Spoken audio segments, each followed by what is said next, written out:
부활하신 구세주 나 항상 섬기네. 온 세상 조롱해도 주 정령 사셨네. 그 은혜로운 손길 부드러운 음성 주 예수 나와 함께 늘 계시네. 예수 늘 살아계셔서 주 동행하여 주시며 늘 말씀하시네. 예수 내 구세주 예수 내 맘에 살아계시네. 늘 살아계시네. 온 세상 살펴보니 주 사랑 알겠네. 내 맘이 아플 때도 주 사랑 알겠네. 이 세상 풍파 이길 힘 주시는 주님 주의 다시 영광 중에 곧 오시리. 예수 늘 살아계셔서 주 동행하여 주시며 늘 말씀하시네. 예수 내 구세주 예수 내 맘에 살아계시네. 늘 살아계시네. 주 믿는 성도들아 다 기쁜 노래로 주 예수 우리와 함께 다 찬양 드리세. 이 세상 소망이요 참 친구 되시는 주 예수 영원토록 찬양하세.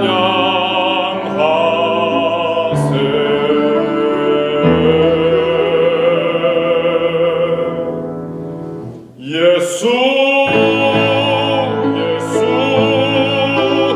늘 살아계셔서 주 동행하여 주시며 늘 말씀하시네. 예수 내 구세주 예수 내 맘에 살아계시네. 늘 살아계시네.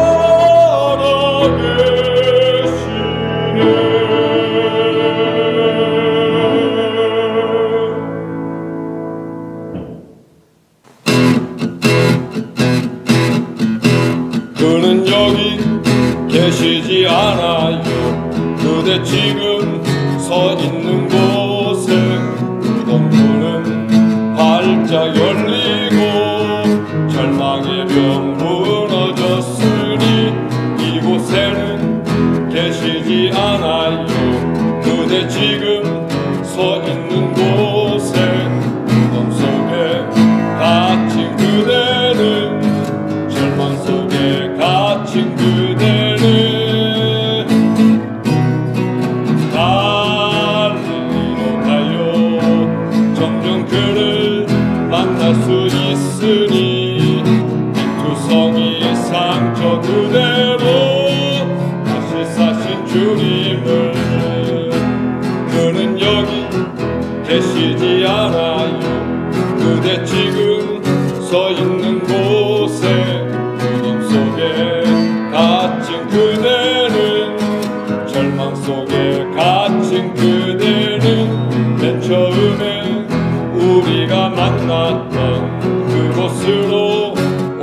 하시니 한 걸음에 달려가세요.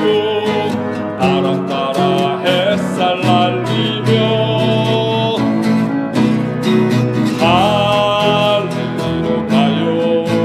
정녕 그를 만날 수 있으니 이투성이 상처 그대로 다시 사신 주님을 갈릴리로 가요. 정녕 그를 만날 수 있으니 이투성이 상처 그대로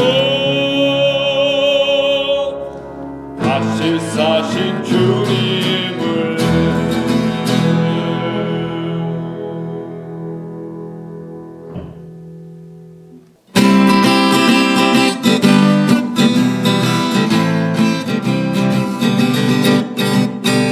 갈릴리로 어서 가요. 눈물이 난 거두어요. 우리 예수님 먼저 가신 갈릴리로 함께 가요. 죽음 이기시고 부활하셨네. 참 생명을 주셨네. 우리 예수님 손 맞잡고 기뻐하며 노래해요. 굽이굽이 고개 넘어 아리랑 고개 넘어 억새 풀더미 부드러진 갈릴리로 함께 가요. 죽음 이기시고 부활하셨네. 참 생명을 주셨네. 우리 예수님 손 맞잡고 기뻐하며 노래해요. 어딘 걸음 힘들어도 여럿이 함께 가요. 우리 예수님 발길 따라 갈릴리로 함께 가요. 죽음 이기시고 부활하셨네. 참 생명을 주셨네. 우리 예수님 손 맞잡고 기뻐하며 노래해요. 죽음 이기시고 부활하셨네. 참 생명을 주셨네. 우리 예수님 손 맞잡고 기뻐하며 노래해요. 기뻐하며 노래해요. 기뻐하며 노래해요.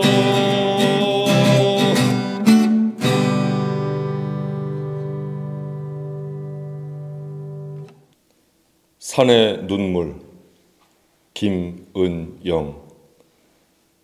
아버지랑 산에 가서 두릅을 따고 달의 순도 따고 취도 뜯었다. 비빔밥 해 먹으려고 어머니가 산나물을 데치는데 냄비 속 물빛이 푸르다. 산 빛깔이 우러 나왔다. 산마늘이 냄비 속에서 푸른 눈물을 흘렸구나. 푸른 피를 쏟아냈구나. 산에게 미안해서 슬그머니 산을 쳐다보니 산은 꿈쩍 않고 푸르다. 동양에서는 무라일체라고 하는 사상이 있습니다. 주관과 객관, 주체와 객체를 구분하지 않고 모두가 하나가 된, 그래서 너나 없이 우리가 되어서 살아가는 그런 세상, 그런 가치관, 그것을 무라일체라고 이야기합니다. 자연과도 마찬가지죠. 인간이 이용할 수 있는 어떤 대상물로서 자연 만물을 보는 게 아니라 자연 만물 속에 인간이 속해 있음을 느끼면서 함께 더불고 함께 어우러지는 방법과 마음으로 살아가자는 것, 그것이 하나님께서 세상을 창조하신 창조의 섭리와도 맥을 같이 한다고 생각을 합니다. 나이가 들면 봄이 좋고 젊을 때에는 가을이 좋다고 하죠. 젊을 때에는 기가 넘치고 힘이 넘쳐서 그것을 좀 잠재울 스산한 가을이 좋은가 하면, 나이가 들게 되면 힘이 빠지고 또 마음도 울적해져서 뭔가 소생하고 꽃피고 돋아나는 봄을 더 즐기게 된다는 말입니다. 이 계절 본격적인 봄입니다. 꽃도 피고 잎도 돋고 나무도 키 크는 그런 계절입니다. 모쪼록 이 자연과 벗하며 어려운 시기를 넘기고 우리도 이 자연 만물 가운데 미미한 하나의 존재임을 깨달으며 좀 더 겸손히 살아갔으면 좋겠습니다. 오늘 이 예배를 통해서 또 봄이라고 하는 이 계절을 통해서 좀 더 마음을 넓히고 마음이 깊어질 수 있기를 간절히 기도합니다.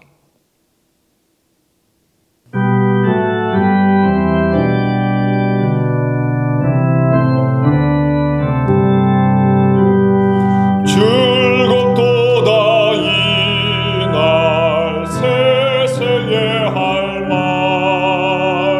사망 권세 깨고 하늘이 열려 죽은 자가 다시 살아나와서 생명의 주 예수 찬송하도다. 부활하신 주님 나타나시니 천지 만물 모두 새 옷 입었네. 꽃은 만발하고 잎이 우거져 승리하신 주를 찬송하도다. 생명의 주 예수 죽음 이기고 무덤 문을 열고 살아나셨네. 주의 말씀대로 이루어져서 사흘 만에 다시 살아나셨네. 즐겁도다 이날 세세의 할 말 사망 권세 깨고 승리하셨네.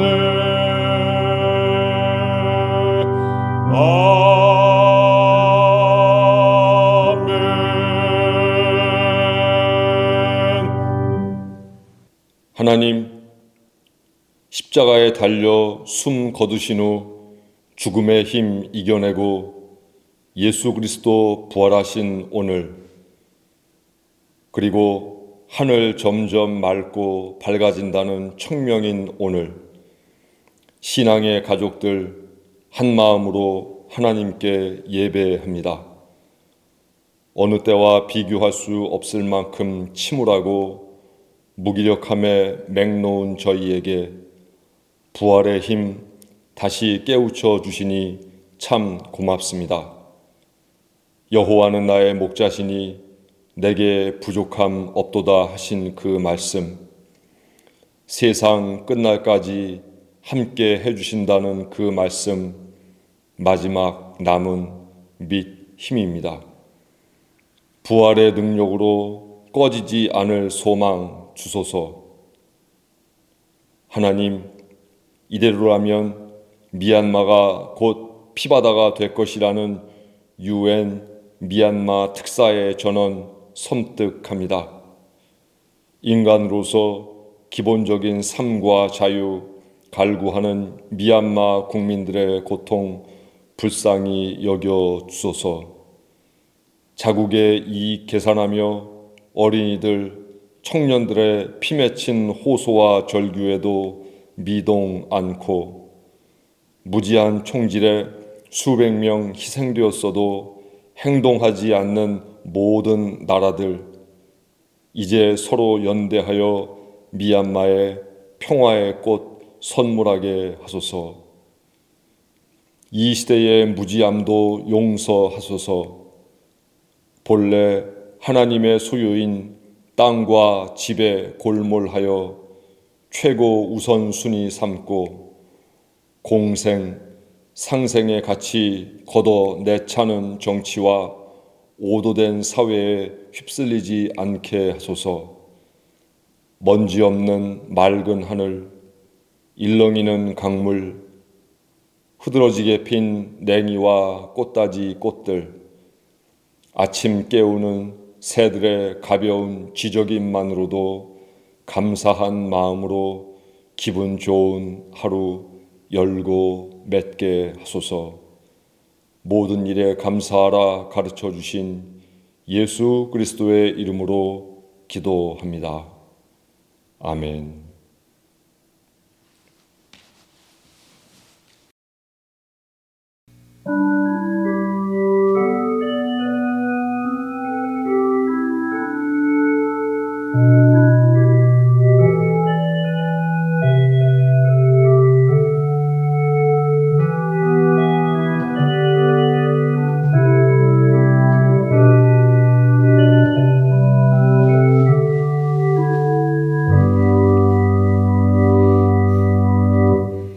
그리스도께서 우리를 해방시켜 주셔서 자유를 누리게 하셨습니다. 그러므로 굳게 서서 다시는 종살이의 멍에를 매지 마십시오.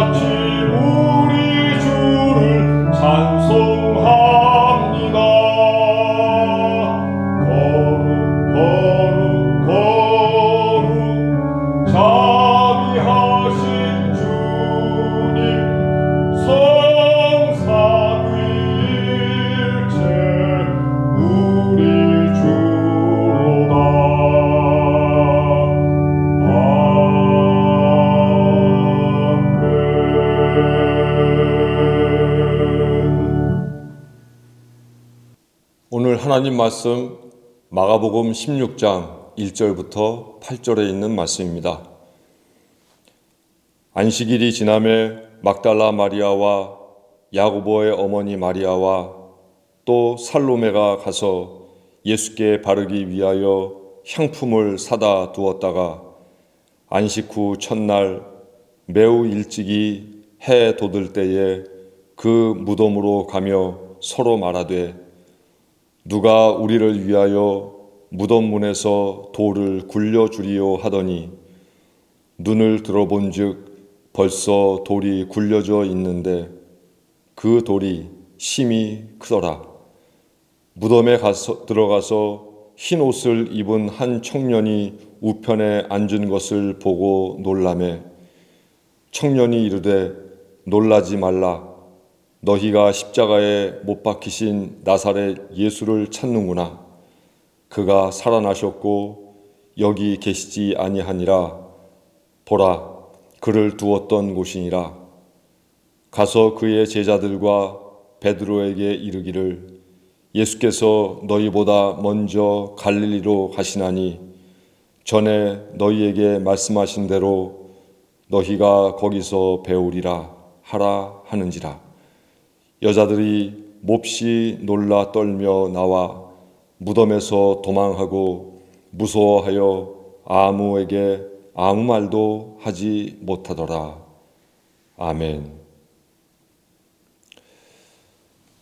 예수께서 갈보리 산에서 십자가에 달려 돌아가시자 사람들은 근심에 휩싸이기 시작했습니다.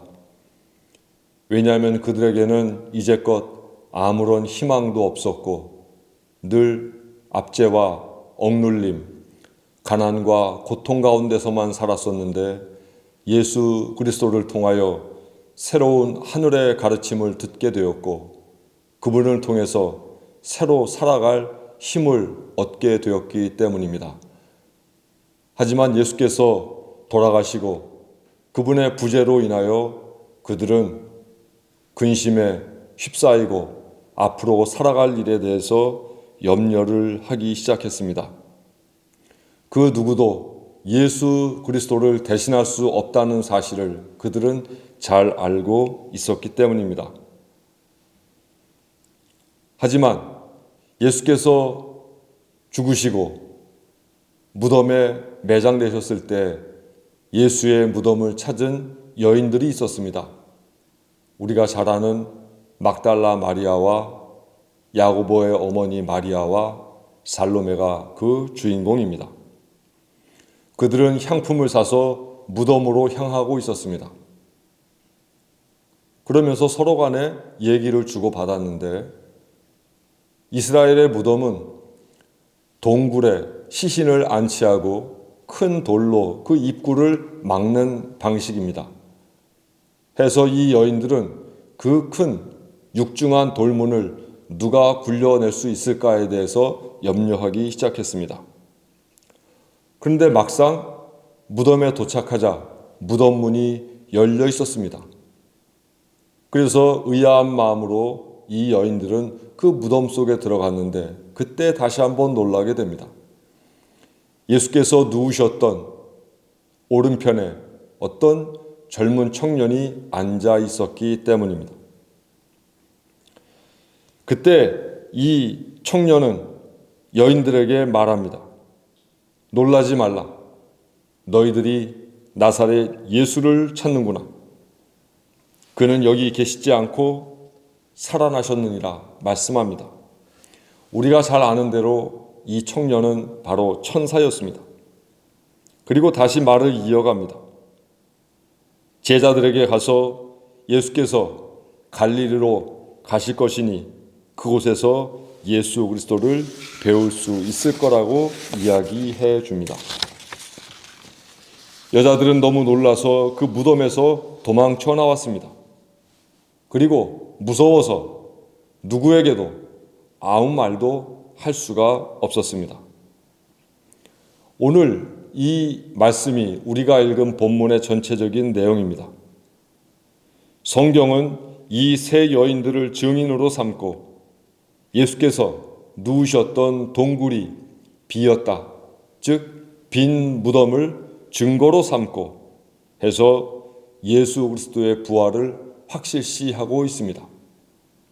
성경에는 늘 증언을 할 때 두세 사람의 증언이 필요했는데 오늘 본문에서도 역시 마찬가지로 막달라 마리아, 야고보의 어머니 마리아, 살로메 세 명의 증언을 통해서 예수 그리스도의 부활이 확실함을 알려주고 있습니다. 이처럼 확실한 부활의 증거를 가지고 있다면 또 이같이 세 명의 증인을 우리가 만날 수 있었다면 그 부활을 확실히 믿게 되는 것인데 그 부활을 믿게 됐을 때 그러면 우리가 해야 할 일은 무엇인가? 부활을 믿고 부활을 아는 우리가 어떻게 살아야 할까? 성경은 누차 부활과 연관하여 그리스도인들에게 부활의 증인이 되어 살아야 할 것을 권면하고 있습니다. 부활의 증인이 된다는 건 단순히 예수께서 부활하셨다 이렇게 전하는 것뿐만이 아니라 스스로의 삶에 믿음에 변화를 가져오는 것을 이야기합니다. 죽음은 생명으로 바뀌고 절망은 희망으로 바뀌는 그런 변화, 그것이 바로 부활의 속성입니다. 단지 모습만 약간 바꾼 물리적인 변화가 아니라 모든 것이 바뀌어서 성질도 그 안에 있는 여러 가지 특성들도 완전히 거듭나고 새로운 것으로 바뀌어지는, 그래서 화학적인 변화를 겪는 바로 그 모습, 그것이 진정한 부활의 의미라는 것입니다. 부활을 경험한 우리는 모든 것을 바꾸어야 합니다. 모든 존재성이 바뀌어야 합니다. 변화는 이미 있는 것은 없어지고 새로운 것이 도래하는 것을 의미합니다. 부활이 변화라는 의미를 부활절과 우리 절기인 한식을 통해서 한번 생각해 보도록 하겠습니다. 부활절과 한식은 어찌 보면 유사점을 많이 가지고 있는 것을 알 수 있습니다. 먼저 올해도 그렇지만 부활절과 우리네 절기 한식은 늘 날짜가 가깝게 그렇게 우리에게 다가옵니다. 올해도 하루 차이입니다. 오늘 4월 4일이 부활절, 그리고 내일 4월 5일이 한식입니다. 매년 그렇습니다.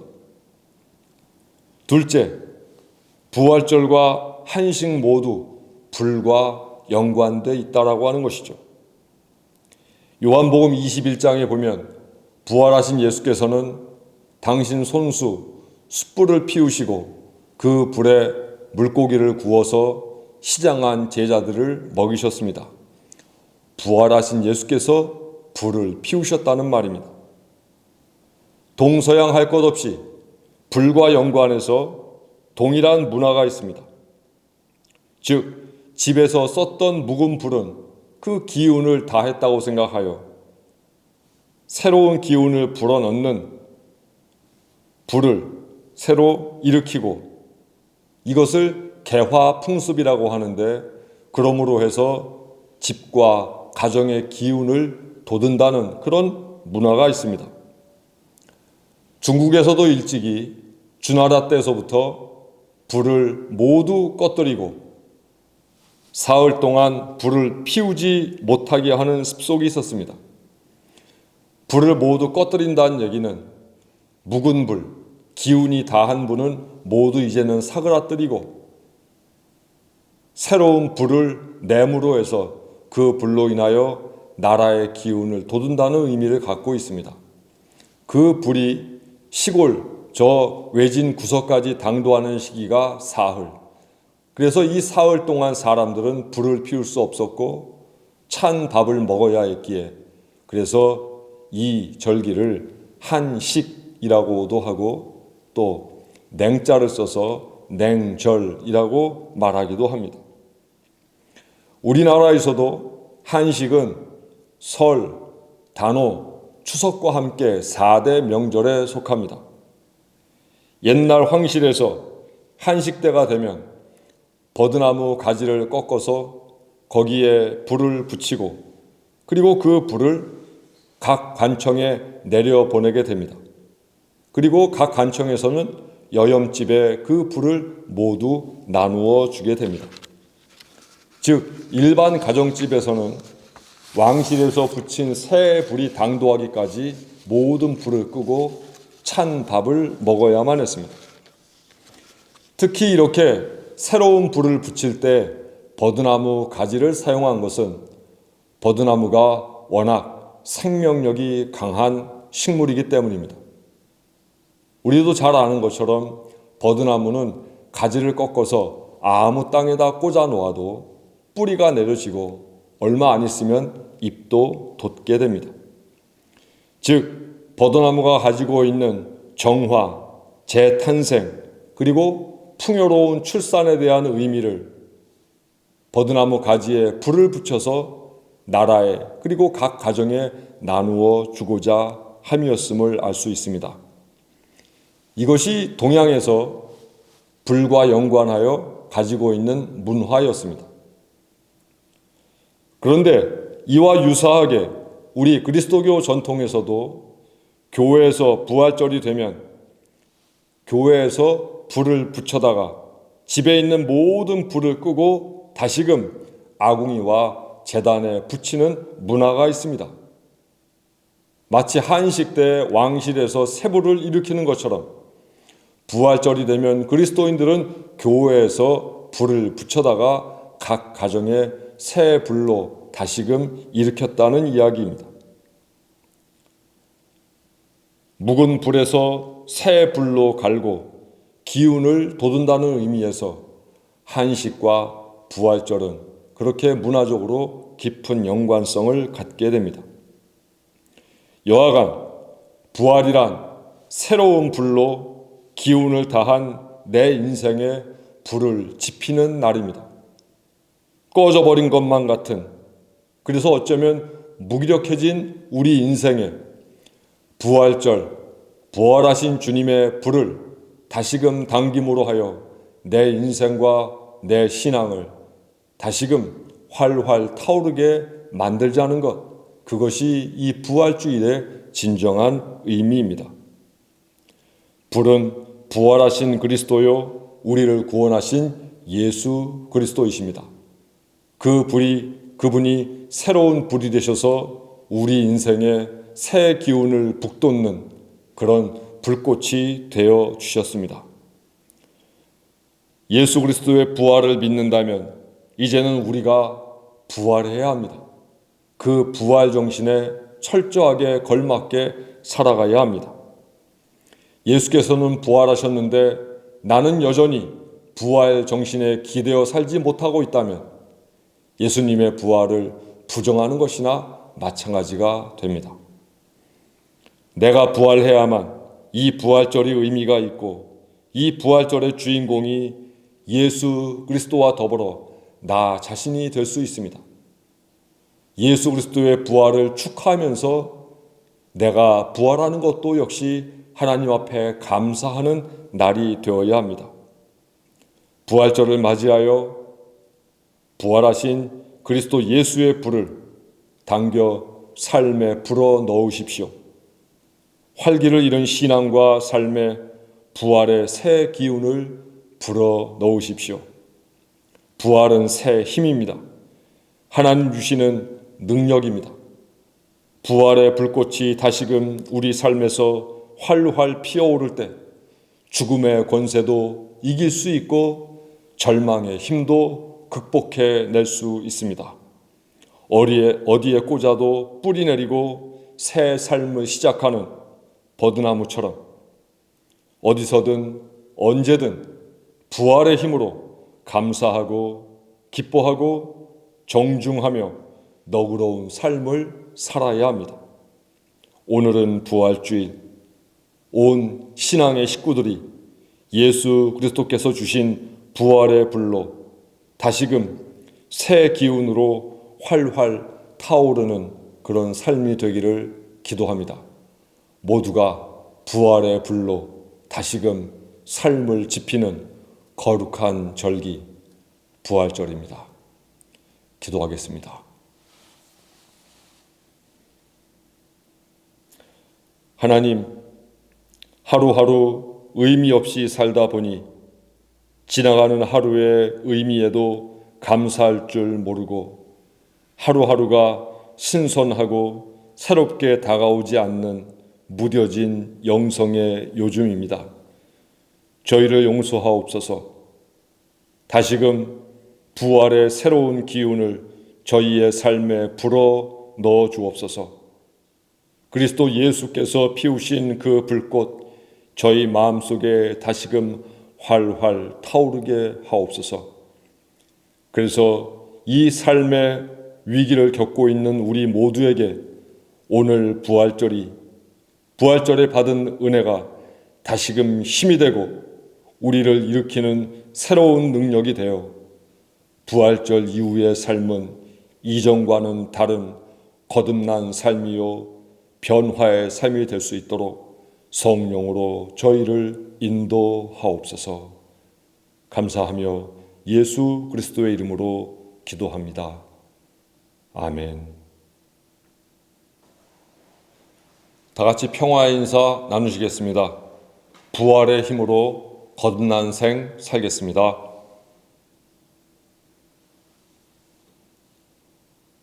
예수 그리스도를 본받아 사십시오. 언제 어디서나 누구에게나 그리스도인이 되십시오. 모든 일에 감사하며 사십시오.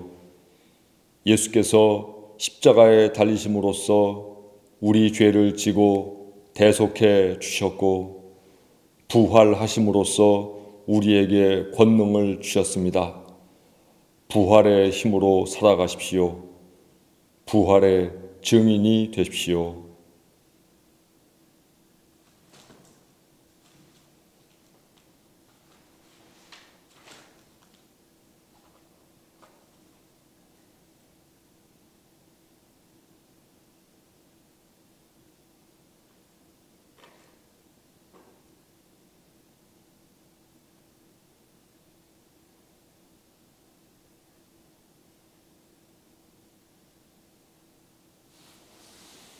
지금은 우리 주 예수 그리스도의 은혜와 하나님의 크신 사랑과 성령의 교통하심이 이제 부활의 힘으로, 부활의 정신으로 다시금 삶의 활기를 불어넣으며 이 삶 속에 하나님의 사랑이 배어 있음을 늘 감사하며 살고자 하는 원천 신앙 공동체 모든 식구들 머리 위에 지금부터 영원토록 함께 하시옵기를 간절히 축원하옵나이다. 아멘.